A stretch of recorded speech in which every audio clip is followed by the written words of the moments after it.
Hey guys, it's me, Kenneth Ray from Property Surf, and I'm here right now at Monterey Hills Subdivision to show you this 120 square meter lot and selling for only 18,000 per square meter. So actually, five lots available overall. Pero as I said earlier, 120-ish square meter siya. So nakita niyo yung hangganan dito. Ayan. Ayun yung unang lot here. Hanggang doon sa red line na yan. And pag akyat natin, andito yung pangalawang lot. Yan, sa kahoy na yan. Right here.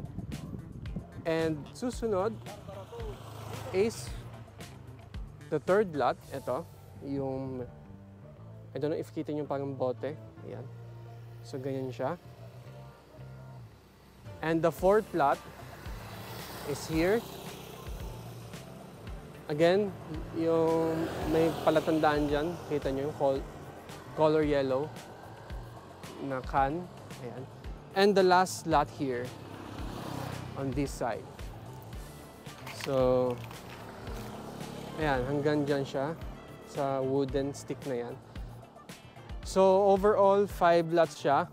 And the beauty of this place is nasa main road kayo, and nakita nyo naman kanina, sobrang ingay.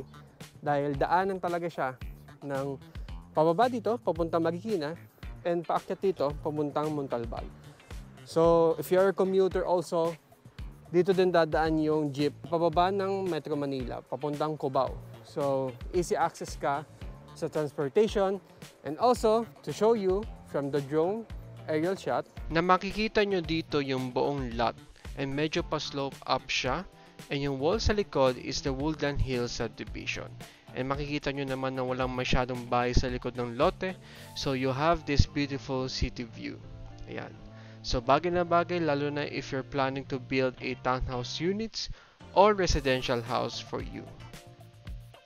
Guys, I do hope you love this lot na ipinakita ko ngayon. Ang ganda ng lot na ito. You are close to a province. At the same time, you are close to the city. So guys, don't hesitate to message us. Don't forget to like and subscribe. And we'll catch you on the next ride.